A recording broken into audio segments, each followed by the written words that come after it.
Welcome to the DPost Sports Chat. I'm Drew Masson here again with Todd Murray. And Todd, the WVU women's basketball team's entering the final two regular season games before the Big 12 tournament, and Sunday's game has turned into a showdown with number 6 Baylor. If WVU wins, at least putting themselves in position to win a piece of the Big 12 championship. And I thought it was interesting how Mike Carey kind of characterized Baylor a couple days ago. It seemed like he was almost comparing them to a heavy hitter in boxing, where they like to come out and try to knock out opponents. And the Bears were able to do that in Morgantown. What are some of the keys here in the rematch as WVU goes to Waco, Texas? Yeah, first of all, not falling behind. They got down by double digits early in that Baylor game, then kind of played them even the rest of the game. They were down by 15, ended up losing by 15.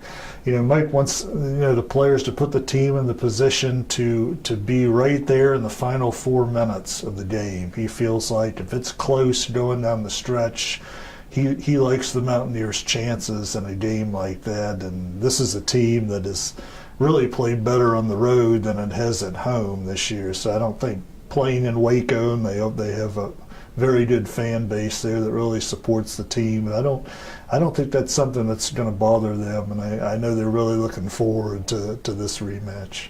How much would it mean to Mike Carey and the players in the program to beat Baylor, to win a piece of that Big 12 championship, or do they have their eyes just fixed on the bigger picture, which is the NCAA tournament? Right, well, the big picture of the NCAA tournament, but a win on Sunday would go a long way toward, probably boosting their seed in the tournament. A lot of people have them as a number 3 seed.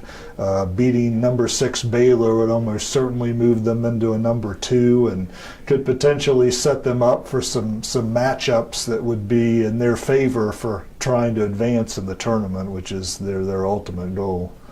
I'm interested in your thoughts here. This is something that we discussed a little bit before, and something I wrote about in a column, and kind of looking at Asia Bussey and what she's meant to this team. And you don't want to see anything like what happened to her last year, tearing an ACL and MCL right before her senior season. But really, with the way things unfolded, I don't know that WVU would have been able to get in this position last year with Bria Holmes as a freshman and all the juniors that are now seniors. Whereas you take away Bussey for a year and then put her back in with Bria Holmes doing what she is as a sophomore, and the juniors maturing into seniors.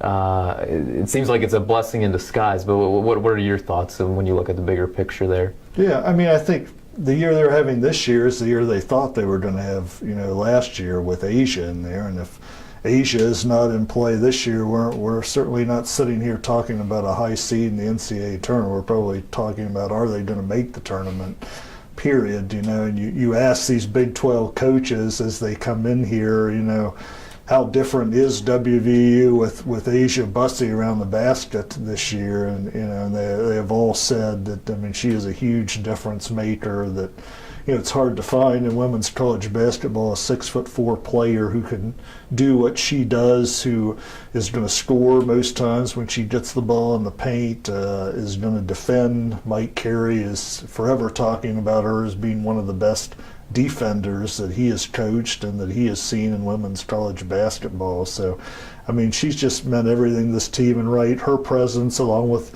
the development of Bria Holmes, who's really had a breakout year, and Caldwell continuing to be pretty solid, Fields being pretty solid, and Taylor Palmer coming off the bench, and you end up with a 25-3 record and number 11 ranking in the country.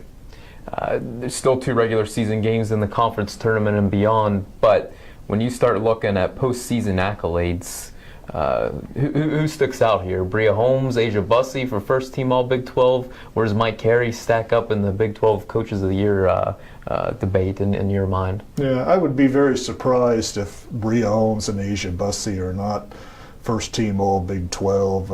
I think they've earned that for sure. Crystal Caldwell could be in the mix for second team certainly, and I think again Mike Carey has done another outstanding job, and I think WVU and Oklahoma State were picked to tie for third. I'm not sure anybody really thought WVU would be 25-3 at this point And I think that speaks to the job that the whole coaching staff has done as well as the players. So I certainly think Mike Carey will receive some Coach of the Year support from his colleagues in the Big 12. Last one, not to downplay the significance of Sunday's game, but WVU is preparing for its final home game on Tuesday night, and you've covered the West Virginia women's basketball team for a long time. You've seen some of Mike Carey's better teams through the years. This group of seniors, for fans' last chance to just get to see this group of seniors and this team play, where do they kind of stack up in your mind? And I know how the rest of the season plays out may ultimately write that final chapter for this team, but still fans may be on the edge, and where would you put this team in a historical perspective of WVU women's basketball? Yeah, I think they're certainly, one of the top teams, and of course what happens in March will ultimately tell the tale. We may be saying that they're the best team, depending on how they do. But for these seniors, I know Mike Carey is trying to encourage people to come out. Feels like they deserve that, and they do. They've worked extremely hard. They've won some big games here. They've helped make that transition from the Big East to the Big 12. And, Mike Carey would love nothing more than to have a really happy ending for these 5 seniors.